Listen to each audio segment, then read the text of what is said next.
여러분 한 주간 동안 평안하셨습니까? 하나님의 평안케 하시는 은혜와 돌보시는 은혜가 예배하기 위하여 나온 모든 성도들에게 있기를 원합니다.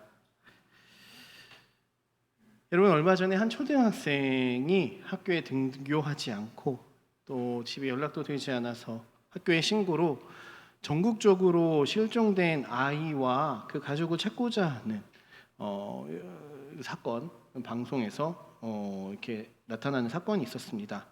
여러분도 잘 아실 거라 믿습니다. 아이의 이름이 유나입니다. 이 가족은 결국 전라남도 완도군 신지면 송곡 선착장 인근 바닷속에서 그들이 탔던 차량에서 발견되었습니다.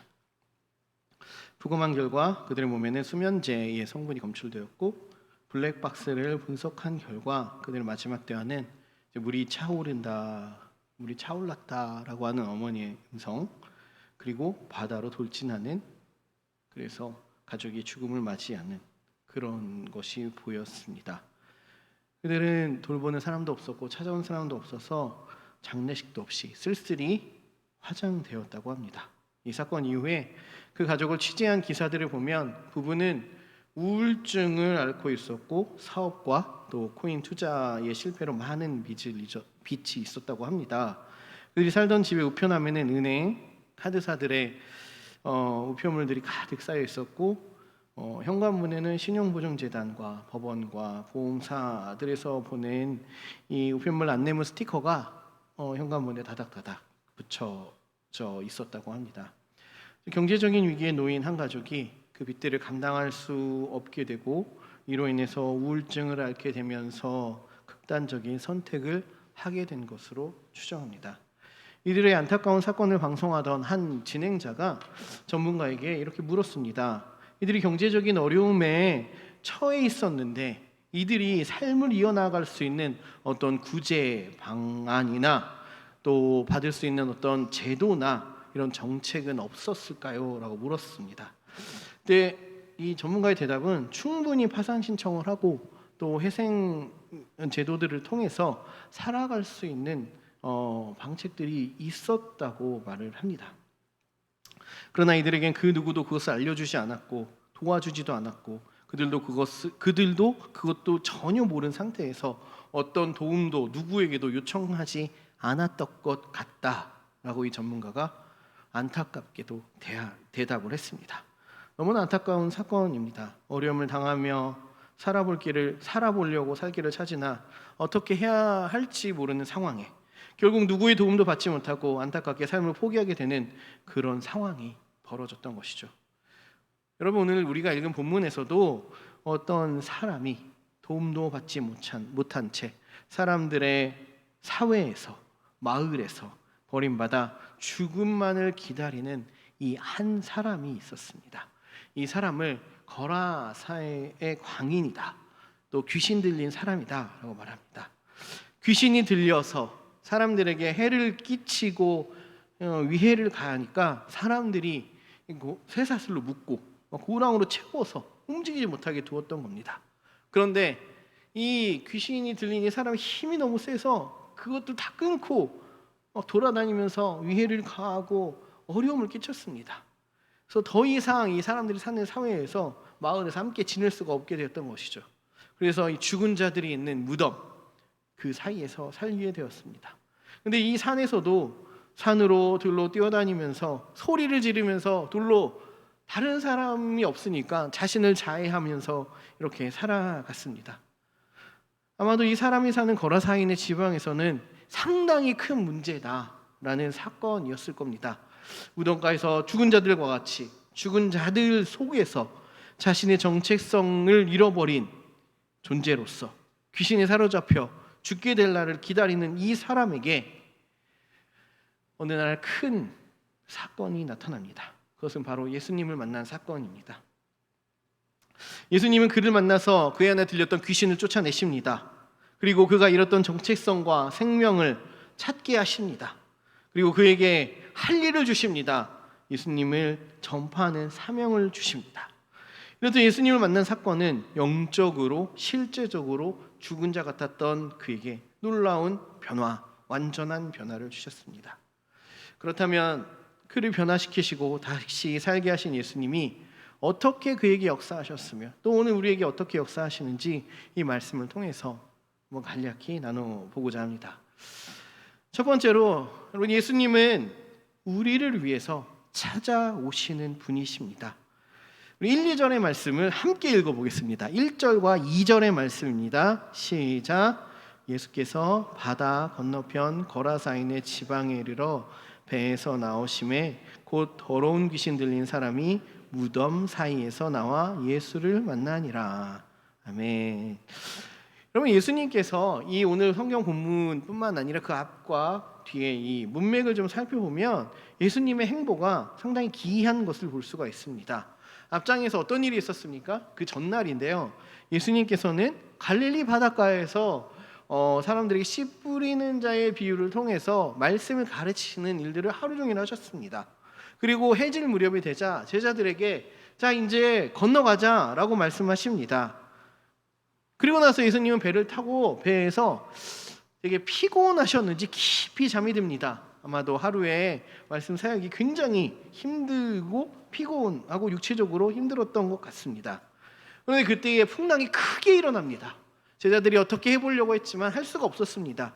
그래서 결국은 예수님을 깨워서 예수님이 풍랑을 잠잠케 하는 기적을 통해서 무사히 항해를 마치고 도착하게 됐습니다. 그곳이 오늘 우리가 읽은 거라사 지방입니다.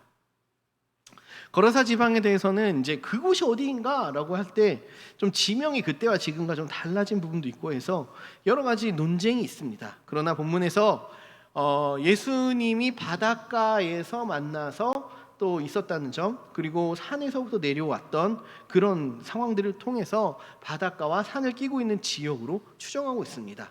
그렇게 보면 갈릴리에서 거라사 지방까지의 거리가 바닷길로 그 강이죠, 호수로 볼 수 있죠, 48km, 한 50km 정도 되는 걸로 추정된다고 합니다. 그래서 예수님은 이 거리를 깊은 밤에 항해를 하여 바다라고 표현할 정도로 넓은 이 강을 건너셨습니다. 여러분, 지금은 여객선을 타고 밤에 인천에서 제주도 갈 때 여객선을 타고 가도 되게 운치가 있습니다. 그리고 이렇게 배가 그래도 갈 수 있는 레이더와 이 항해에 있는 물길이 있습니다. 근데 당시에는 그러한 전기도 없었고 전자 장비도 없었고 GPS도 없었습니다. 고작 탄 것은 물고기 잡는 배였을 겁니다. 그렇다면 밤에 항해하는 것이 쉬웠을까요? 어려웠을 겁니다. 굉장히 어려웠을 겁니다. 물론 제자들이 물길을 잘하는 어부들이었겠죠. 그럼에도 불구하고 밤에 항해하기보다는 좀 피곤하니까, 또 밤 상황보다는 자고 일어나서 아침 일찍 해가 뜬 다음에 항해를 하는 것이 안전하기도 하고 더 체력적으로도 좋았을 겁니다. 그런데 예수님은 그곳에서 급한 일이 있는 것처럼 그 밤에 밤을 뚫고 항해를 하신 겁니다. 왜 그렇게까지 가셨을까요? 일단 예수님이 거라사에서 한 일들을 보면서 우리가 예수님이 그렇게 가셨는지 알 수 있을 겁니다. 여러분, 예수님이 새로운 지방에 가셨을 때 세 가지 사역을 하십니다. 보통 그렇습니다. 무엇을 하시냐면 첫 번째로 병든 자를 고치십니다. 병에 걸린 사람들이 몰려옵니다. 소식을 듣고 그럼 다 치유해 주십니다. 그리고 귀신 들린 자도 데려옵니다. 귀신을 쫓으시죠. 두 번째 사역을 하시죠. 그러다 보면 사람들이 많이 몰리면 하나님 나라의 복음을 전파하십니다. 말씀을 가르치시고 복음을 전파하시고 예수님을 믿게 하십니다. 이 3대 사역을 다 하십니다. 그런데 거라사에 우리가 본문을 읽었습니다만 거기서 하신 일은 무엇입니까? 한 사람을 만나고 그 사람에게 gat혀있는, 그 사람이 지금 위기 가운데 있는 귀신을 쫓으신 이후에 바로 다시 돌아오십니다. 그래서 17절, 18절에 보면 사람들이 배를 타고 떠나 주십사 하니까 배를 바로 타시고 다시 갈릴리 지방으로 가십니다. 이 행보를 보면 예수님이 그곳에 가신 목적은 귀신 들려서 무덤 사이에서 죽은 자들과 함께 지내던 이 사람이 바닷가로 나오는 나오는 것을 보면서 예수님은 이 한 사람을 치유하시기 위해서 하루의 일정을 모두 사용하신 겁니다. 밤길을 가르시고 어둠을 해치시고 이곳에 가서 이 사람을 구원하셨던 것입니다. 여러분, 예수님은 이렇게 한 사람, 한 영혼을 위해서 찾아오신 분이십니다. 위기에 처한 사람, 고통당하고 있는 사람, 지금 죽을 자리 가운데 있는 이 사람을 주님은 외면하지 않으시고 구원하시는 분이십니다. 특히 삶을 잃은 사람들에게, 또 소망을 잃고 좌절하며 절망하는 이들에게 영적 무기력함과 무력함을 느끼면서 비전 없이 하루하루를 무의미하게 살아가는 이들을 주님은 만나기를 원하십니다. 그리고 예수님은 그들을 만나서 그들의 삶의 고통과 어려움과 문제에 함께 하시기를 원하십니다. 그것이 예수님의 생명을 살리는 사랑의 모습인 것이죠. 여러분, 성경에서 보면 예수님은 언제나 고통당하는 자들을 외면치 않으셨습니다. 병든 자들이 막 다가와서 치유해달라 하시면 다 치유해 주셨습니다. 그리고 마음이 상해서 힘들어하는 자들에게 위로를 전해주셨습니다. 귀신 들려서 악한 영에 사로잡혀서 고통당하고 있는 자들에게 귀신을 쫓아주셨고, 슬픔을 당해서 눈물을 흘리는 자들에게 같이 애통해하면서 우셨습니다. 심지어 죽은 자의 장례식에 가서, 물론 예수님께서는 죽은 자를 곧 일으키실 것이지만 그 장례식의 현장에서 우는 사람들의 애통함을 보시고 함께 눈물을 흘리시면서 우셨던 분이 우리가 믿는 예수님이십니다. 예수님은 우리를 이렇게 사랑하시고 우리의 마음을 그렇게 받으시는 분이십니다. 여러분, 서울에서 발표한 고독사 실태조사 자료 분석 보고서가 있습니다. 이 자료에 보면 서울시에서 고독사로 정식 분류된 사례가 2020년에 고독사로 죽은 사람이 51건입니다. 2021년에는 76건이라고 합니다. 늘어났습니다. 근데 전체 고독사 사망자 10명 중에 8명이 남성 1인 가구로 연령대가 60대가 가장 많았다라고 발표를 했습니다.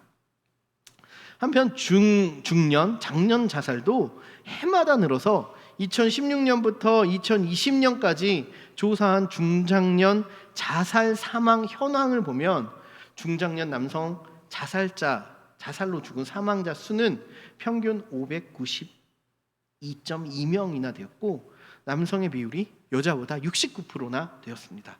여성보다 굉장히 높습니다. 그래서 이에 대해서 최근 중장년층 사회적 고립과 상태와 대안을 주제로 4개 정단에 이 사람들이 모여서 포럼을 열었습니다. 사회적 문제가 크기 때문에 종교 지도자들이 모여서 포럼을 열었습니다. 그때 발표한 사람이 황순찬 교수인데, 이분이 이러한 상황이 발생하는 원인에 대해서 가장인 중장년층이 코로나로 직장을 잃게 되면서 경제적인 어려움이 커지고, 이로 인한 가정 불화와 이혼으로 인해서 대인관계 단절을 경험하게 되고, 그래서 사회적 고립에 처하게 되고 자살과 고독사의 위험에 쉽게 노출되었다라고 그 원인을 설명했습니다. 즉, 이 교수의 말에 의하면 일자리가 없으면 설 자리가 없고, 설 자리가 없으면 살 자리가 없어진다라고 이렇게 정리를 했습니다. 한편 최근 목회 데이터 연구소에서 한국인의 외로움과 사회적 고립도에 대해서 2022년 최근에 조사를 하고 발표를 했습니다. 이 발표의 결과 우리나라 인구의 55%가 일상에서 외로움을 느낀다라고 답을 했다는 겁니다. 2명 중에 한 사람이 외로움을 겪고 있다고 합니다. 특히 연령별로 볼 때 20, 30대 미혼은 1인 가구에서 외로움을 느낀다는 응답이 60%를 상회했습니다. 외로움을 느끼는 이유가 무엇인가? 라고 조사를 했더니 경제적 여유가 없기 때문에 외로움이 생긴다. 그리고 마음을 터놓고 내 이야기를 말할 친구, 사람들이 하나도 없다. 그리고 다른 사람의 행복을 SNS를 통해서 보니까 비교돼서 나는 되게 내 삶은 좀 아닌 것 같다라고 하면서 외로움과 슬픔을 느낀다라고 이렇게 대답을 했다는 겁니다. 여러분, 이 연구들을 통해서 우리가 알 수 있는 것이 무엇입니까? 지금 우리는 같은 시대를 살아가고 있지만 많은 사람들이 외로움과 고립을 느끼고 있다는 것입니다. 특히 코로나로 어려움을 겪으면서 경제적인 이유로, 질병으로, 가정의 불화로 더욱 고립감을 느끼는 시대라는 것을 말하고 있습니다. 여러분 어떻습니까? 정말 평안하십니까? 마음에 힘든 것은 없습니까? 여러분, 그러나 우리는 우리를 위해 찾아오시는 예수님이 우리와 함께 하십니다. 위기에 빠진 한 사람, 귀신 들려 삶을 잃어버린 한 사람을 위해 오신 그 예수님이 지금 우리를 부르시고 우리에게 찾아오시기를 원하십니다. 여러분, 그러므로 우리를 찾으신 예수님을 믿고 예수님을 만나시길 바랍니다. 내 삶의 무게, 내 마음의 고통, 내 안에 있는 외로움을 사람들에게는 말하지 못하지만 예수님께 토로하고 고백하면서 나아가시길 바랍니다. 마음을 열고 고백하는 우리에게 분명히 주님은 찾아오십니다. 그리고 들으십니다. 그리고 우리 가운데에 우리 아픔과 저들의 삶의 자리에 함께 하십니다. 그러므로 믿음으로 우리를 찾으시는 주님께 나아가 주님을 만나시는 귀한 성도들 되시기를 바랍니다. 두 번째로, 예수님께서는 우리를 그 어떤 것보다도, 천하보다도 귀하게 여기십니다. 12, 13절의 말씀을 우리 함께 읽어보겠습니다. 12절과 13절의 말씀입니다. 시작. 이에 간구하여 이르되 우리를 돼지에게로 보내어 들어가게 하소서 하니 허락하신대 더러운 귀신들이 나와서 돼지에게로 들어가매 거의 2,000마리 되는 떼가 바다를 향하여 비탈로 내리다라 바다에서 몰사하거늘. 여러분, 예수님께서는 이 귀신 들린 한 사람의 근본적인 문제를 해결하셨습니다. 겉으로 들어가는 문제는 소리를 지르며 산으로 들어다닌다는 점, 사람들을 공격하는 폭력성이 짙다는 점, 자해를 하고 있다는 점, 이상행동을 하고 있다는 점입니다. 그러나 그것을 멈춘 게 아니라 그것을 일으키는 귀신, 악한 영, 악한 존재에 대해서 쫓았다라는 것입니다. 그리고 예수님이 쫓으니까 이 귀신들이 대답을 합니다. 이 땅에서 떠나기 싫습니다. 이 땅에서 저는 살고 싶습니다. 이 땅이 참 좋습니다. 라고 예수님께 귀신들이 대답을 합니다. 그랬더니 예수님 허락할까요? 아닙니다. 나가라라고 말합니다. 그러자 이 차선책으로 이 귀신들이 제안했던 것이 무엇이냐면 돼지떼로 들어가게 하여 주십시오. 저 산에서 먹이를 먹고 있고 놀고 있는 돼지떼에 저희들을 들어가게 허락해 주십시오 라고 요구를 합니다. 예수님이 이에 허락을 하십니다. 그리고 놀라운 일이 일어났습니다. 이 산에서 편하게 먹고 뒹굴고 놀고 있던 돼지떼가 갑자기 산을 달아서 내려오더니 바다로 향해서 급속도로 달려 들어가는 것입니다. 그렇게 돼지떼가 2,000마리의 돼지가 몰살당하는 떼죽음의 사건이 발생합니다. 여러분, 동물들이 자살할 수 있을까요? 저도 궁금해서 검색을 해봤습니다. 없다라고 생각을 했는데 나오더라고요. 이렇게 지능이 높은 그 고래들이라던가 아니면 뭐 침팬지 같은 경우는 사회적인 개체수의 증가라던가 먹이의 부족 이런 환경에서 스스로 굶으면서 또는 무트로 올라와서 죽기도 한다고 합니다. 그리고 또 스트레스를 받으면서 우울증에 겪으면서 스스로 삶을 이어가기를 포기한다고 합니다. 그래서 제가 다시 검색을 했습니다. 돼지는 그럼 자살을 할 수 있는가? 돼지가 자살을 할까요? 아무런 단어가 나오지 않았습니다. 오직 나오는 게 성경만 나오더라고요. 돼지떼의 자살은 성경밖에 없습니다. 그런데 잘 보면 돼지가 자살한 것이 아닙니다. 돼지는 죽을 의지가 없었던 것이죠. 먹고 있었고 산에서 놀고 있었습니다. 그런데 약한 영이 그 돼지떼로 하여금 죽게 만들었던 겁니다. 아마도 돼지떼에 들어가지 않았다면 돼지떼를 죽게 했던 이 약한 영들이 바로 이 사람을 죽게 하고자 하는 시점 가운데 있었던 것일 겁니다. 그 대신해서 돼지떼가 죽게 된 거죠.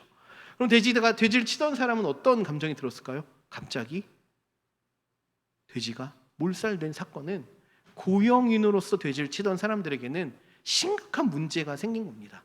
나를 고용한 이 사람의 재산을 내가 제대로 관리하지 못했던 거죠. 그래서 달려갑니다. 그리고 마을에 가서 사람들에게 말을 합니다. 돼지떼가 죽었습니다. 와서 보십시오. 그래서 사람들이 몰려와서 봅니다. 처음 본 게 뭐냐면 사람을 봅니다. 귀신 들려서 날뛰던 그 사람이 건강해져서 옷을 입고 조용히 앉아있는 겁니다. 그리고 전후 사정 이야기를 듣습니다. 어떻게 지금 앉아있게 됐는지, 예수님께서 어떻게 귀신을 쫓았는지, 그리고 많은 돼지떼가 어떻게 몰살되었는지 너무나 이성적이고 정확하게 설명을 합니다. 이야기를 다 듣고 눈에 분명히 변화된 사람이 있었고, 그렇지만 믿을 수 없는 이야기였겠죠. 그러나 믿지 않을 수 없었던 것이죠.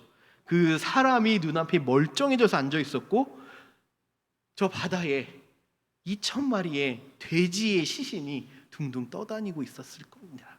그것을 보면서 정말 이 예수님이 하셨구나 라는 것을 보게 되었던 것이죠. 기적이었습니다. 근데 모인 사람들이 두려워하기 시작합니다. 더럽고 무서운 저 귀신을 쫓아낸 존재, 수많은 돼지떼를 일순간에 몰살시킨 존재, 그 예수님을 무서워하기 시작합니다. 두려워합니다. 여러분, 보통 성경에서 예수님의 공생애 중에서 예수님의 기적을 본 사람들의 행동은 기적을 보고 예수님의 가마를 대서 예수님을 따르게 되는 것이 항상 순서였습니다. 그렇죠? 오늘 거라상의 광인도 예수님 따르고자 했었죠. 그렇게 해서 사람들이 몰려오고 사람들이 변화가 되고 그렇습니다. 그런데 이들의 반응은 달랐다는 것이죠. 왜 그랬을까요? 왜 달랐을까요? 우리가 생각하기에 더러운 귀신도 제어하시는 분이시고, 또 이렇게 귀신을 제어하시는 분이 사람을 살리는 분이시면 믿고, 나도 믿고 변화되겠다 생각을 해야 되는데, 이들은 믿으려 하지 않았다는 것입니다. 오히려 우리들의 재산에 막대한 손해를 끼친 예수님을 두려워했던 것이죠.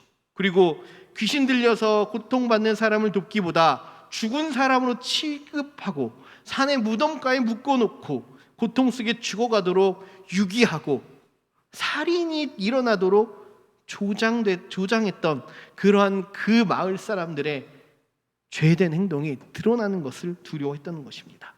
그리고 여러분, 유대 땅에 돼지떼가 있습니다. 이상하지 않습니까? 율법에 보면 돼지는 먹어도 됩니까? 안 됩니다.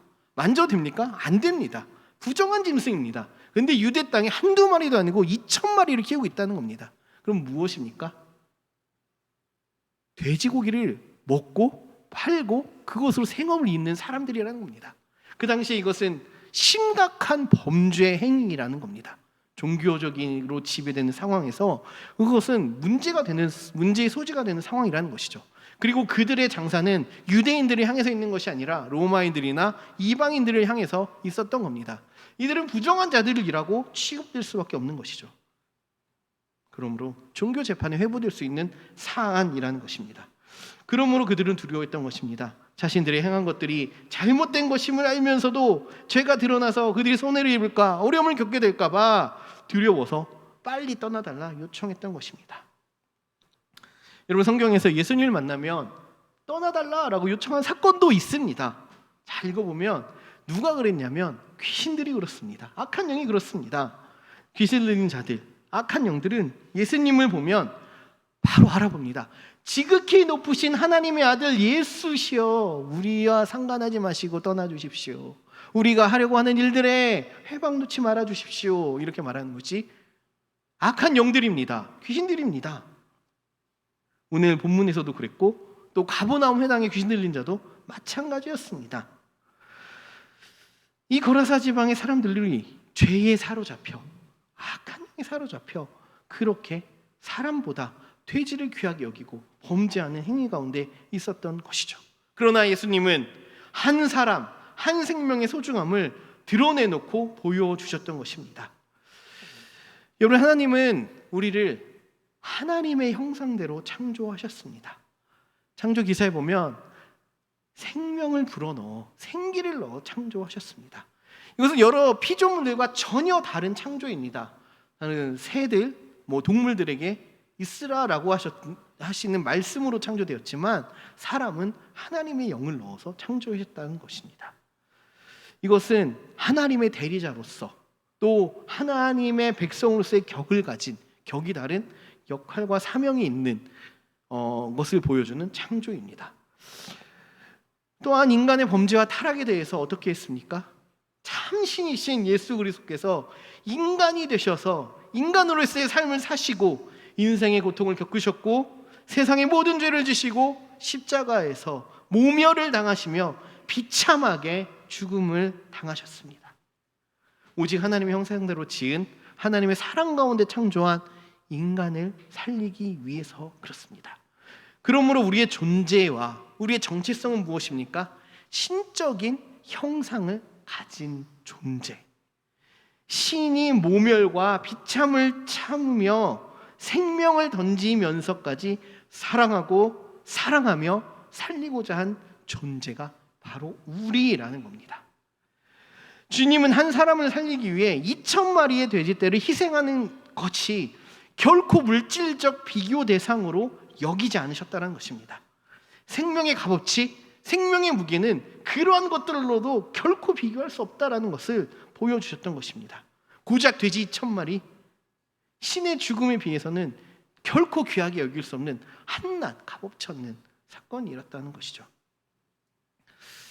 여러분, 우리는 지금 자본주의 시대, 물질주의 시대, 세속화된 문명의 시대를 살아가고 있습니다. 물론 그로 인해서 사회가 많이 발전하고 살기가 풍요로워졌습니다.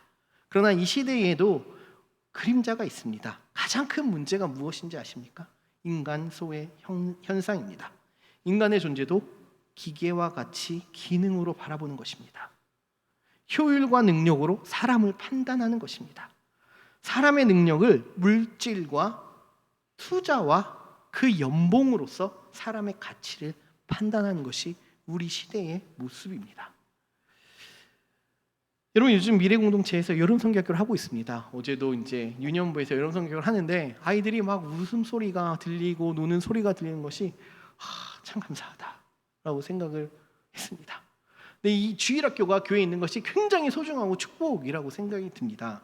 근데 이 주일학교가 언제 어떻게 시작됐는지 아십니까? 주일학교가 어떻게 시작됐을까요? 주일학교는 영국에서 먼저 시작됐습니다. 1700년대 영국에 무슨 일이 있었냐면 산업혁명이 일어나서 공장에서 대량 생산 체제가 이루어집니다. 그래서 많은 사람들이 노동을 통해서 대량 생산을 하게 됩니다. 이때 공장주들이 더 값지고 더 부리기 좋은 노동력으로 선택한 사람들이 있습니다. 누군지 아십니까? 어린이들입니다. 7세에서 10세 내외의 어린이들이 혼내고 돈 조금 줘도 이 아이들은 무서워서 단순 반복 작업을 계속해서 합니다. 18시간에서 하루에 20시간, 주 7일 매일매일 쉬는 날 없이 그렇게 부리기 시작합니다. 사회적 문제들이 많이 발생합니다. 아이들이 학교를 가지 못하게 되고 예절이나 도덕도 배우지 못함으로 짐승처럼 살아가는 사회 모습에 여러 가지 문제들이 발생하기 시작됩니다. 어린이들은 착취당하고 인간 소외를 겪고 어린이 소외를 당하면서 문제들이 발생하기 시작한 거죠. 이를 안타깝게 여긴 사람이 있습니다. 로버트 레익스라는 사람인데 목사님이 아닙니다. 또 선생님도 아닙니다. 그냥 크리스찬 평신도, 그리고 직업은 신문 기자입니다. 이 사람이 이것을 바라보고 안타깝게 생각해서 주일에 예배를 드리고 아이들을 모아서 성경 공부를 하기 시작합니다. 근데 성경을 읽으라고 했더니 아이들이 학교를 못 다니고 일만 해서 읽지를 못하는 겁니다. 그럼 어떻게 될까요? 읽기를 가르쳐야 됩니다. 그리고 쓰기를 가르칩니다. 그리고 간단한 산수, 세마기를 가르칩니다. 이를 통해서 아이들이 성경을 통해서 내 삶을 배우고 비전을 얻게 되고 예절을 배우고 도덕을 배우면서 아이들이 변화되기 시작되는 겁니다. 이것이 큰 하나의 운동으로 폭발적으로 증가하게 됩니다. 이것이 주일학교 운동이고 크게 일어나고 사회적인 변화가 일어나게 되고 많은 교회들에서 주일학교 운동이 시작되었던 것이죠. 그래서 아이들의 노동 착취와 인간 소외에 대한 문제들이 직시하게 되고 그렇게 하지 않기로 결정하게 됩니다. 여러분, 예수님은 한 영혼, 한 사람, 한 생명을 이 세상 어떤 것보다도 귀하게 여기십니다. 이러한 복음이 이 땅 가운데 우리 현실에 나타날 때에 인간에 대한, 우리 사람에 대한 소중함을 우리가 배우게 되는 것입니다. 세상의 어떤 존재도 어떤 것들보다도 주님은 우리를 사랑하십니다. 인간의 소중함이, 우리의 귀함은 이 세상의 어떤 것도 비교할 수 없다라는 것입니다. 이러한 예수님의 사랑, 하나님의 시선이 바로 우리들을 향해서, 바로 여러분을 향해서, 더 나를 향해서 있다는 것입니다. 세상에서 어떤 안 좋은 대우를 받게 될지라도, 또 대접을 받지 못한다 할지라도, 소외를 받는다 할지라도 저 세상을 창조하시고 전 세계를 운행하시는 창조주 하나님이 우리를 기억하신다라는 겁니다. 그리고 하나님의 형상이 담긴 고귀한 존재로 여전히 사랑하신다는 겁니다. 이런 하나님의 관점, 하나님의 사랑으로 우리 자신을 바라보고 우리들을 바라보는 성도들 되시기를 바랍니다. 마지막으로 예수님은 우리에게 살아갈 이유와 소망을 주십니다. 19절 20절의 말씀입니다. 제가 한번 읽어보겠습니다. 허락하지 아니하시고 그에게 이르시되 집으로 돌아가 주께서 내게 어떻게 큰 일을 행하사 너를 불쌍히 여기신 것을 내 가족에게 알리라 하시니, 그가 가서 예수께서 자기에게 어떻게 큰 일을 행하셨는지를 데가볼리에 전파하니 모든 사람이 놀랍게 여기더라. 아멘. 귀신 들린 사람이 이제 어떻게 하기를 원했다고 합니까? 예수님을 따르고자 합니다. 예수님 배를 타고 떠나겠다 하니까 예수님, 저도 예수님과 함께 따르겠습니다. 예수님이 저의 삶에 생명을 주셨으니까 예수님을 위해서 내 삶을 바치겠습니다. 이렇게 고백을 했던 것이죠. 그런데 예수님이 거절하십니다. 지금 따르는 제자들에게는 가족과 친지를 내버려 두고 예수님을 따르라라고 말씀했는데 이 사람의 청은 들어주지 않습니다. 그리고 오히려 집에 돌아가라고 합니다. 그리고 하신 말씀이 주께서 내게 어떻게 큰 일을 행하사 너를 불쌍히 여기신 것을 내 가족에게 알리라라고 말씀하십니다. 예수님의 집으로 돌아가라는 이 말씀에는 두 가지 목적이 있었습니다. 먼저는 귀신에 들려서 살아도 산자가 아닌 존재로 사회적으로 사망 선고를 받고 죽을 자로 경대되어 살았지만 이 사람이 이제는 회복됐으니 사회적으로 관계를 회복해라. 가정에 가서 부모님 만나고 형제들 만나고 자녀들 만나고 친구들 만나서 반갑게 회우하고 이제 그 사회적 사랑을 받으면서 살아라 라고 말했던 것이죠. 그리고 또 하나는 어떻게 치유되었는지, 어떻게 건강해졌는지를 알리고 큰 일을 행하신 예수 그리스도의 복음을 나누라 라고 말했던 것입니다. 이것이 예수님의 뜻입니다. 예수님을 따르는 제자가 아니라 이방인의 땅에서 범죄하고 몰래 숨어서 돼지를 키우며 생명보다는 자기의 재산을 더 값어치 있게 여긴 이 사람들 속에서 예수 그리스도의 증인이 되어서 내가 경험한 하나님, 내가 만난 예수님의 복음과 생명을 살리는 일들을 하라는 겁니다. 예수님은 떠나갑니다. 이 사람은 이 흑암의 땅, 수많은 악령이 지배하고 또 돼지를 키우는 부정한 이 땅에서 복음의 씨앗이 되어 복음을 전파하는 일들을 감당합니다. 여러분, 그래서 데가볼리까지 전했다라고 써 있습니다. 데가볼리는 한 지역의 이름이 아니라 10개의 도시를 뜻하는 말입니다. 역사적으로 볼 때 이 도시들의 공통점이 있습니다. 그게 뭐냐면 헬라적인 특징을 가지고 있었고 헬라의 문화권을 가지고 있었고 유대인들을 믿는 하나님의 율법을 믿는 사람들이라기보다 헬라의 이 우상들을 섬기면서 그들만의 가치관으로 살아가는 이방인들의 땅, 이방의 신앙을 가진 자들의 땅이라고 땅이 바로 이 데가볼리입니다. 이곳에서 이 사람은 복음을 전했습니다. 10개의 도시를 다니면서 예수님이 행하신 일, 예수님이 구원하신 일, 귀신을 쫓으시며 살아서 역사하신 하나님의 능력이 무엇인지를 전하고 믿어야 한다고 전파했던 것입니다. 여러분, 예수님의 구원을 경험한 사람, 예수님을 알고 믿는 사람이 희망입니다. 두려움이 가득한 시대에 교회를 거부하기도 하고 예수님을 떠나기도 하고 거절하기도 하는 이 시대 속에서 예수님의 기적의 구원을 경험한 사람들이 증인이 되어서 끝까지 믿음을 지키고 흑암과 어둠의 땅이라 할지라도 복음에 대한 확신으로 그 땅을 디디면서 또 믿음으로 순종하며 살아갈 때에 주님이 나에게 행하신 놀라운 일들을 나누며 전하면서 살아갈 때에 결국은 우리를 통해 일하시고 역사하신 하나님의 역사가 우리를, 또 우리가 살아가는 땅을, 우리 가정을, 내 삶의 모든 터전을 두려움에서 평안으로, 죽음에서 생명으로 변화시키신다는 것입니다. 마무리하겠습니다. 여러분, 예수님은 우리의 인생 중에 언제나 우리를 찾으시고, 우리가 어려움 중에 있을 때, 고민하며 걱정과 근심 중에 있을 때, 실패로 좌절하고 절망 중에 있을 때 우리에게 찾아오시는 분이십니다. 또한 예수님은 세상에서는 이름도 없고 존재감도 없고 정말 너무 연약하여서 살아갈 이유조차 없는 사람이라 할지라도 우리를 세상 어떤 것보다 귀하게 창조하시고 하나님의 형상으로, 하나님의 자녀로, 하나님의 백성으로, 하나님의 사명자로 살아가게 하시는 그런 우리를 사랑하시는 분입니다. 예수님은 인생의 길을 잃고 낙심하여 헤맬 때, 커다란 구덩이에 빠져서 헤어나오지 못할 때 우리를 구원하사 우리에게 살아갈 이유와 소망을 새롭게 하시고 하나님 나라의 사명을 주시는 분이십니다. 여러분, 오늘 이러한 예수님을 기억하시길 바랍니다. 우리 가운데 찾아오셔서 우리를 위해 하시고 우리에게 소망을 주시는 예수님으로 인해서 또 한 주간 살아가는 모든 성도들 다 되시기를 기도하고 축복합니다. 기도하겠습니다.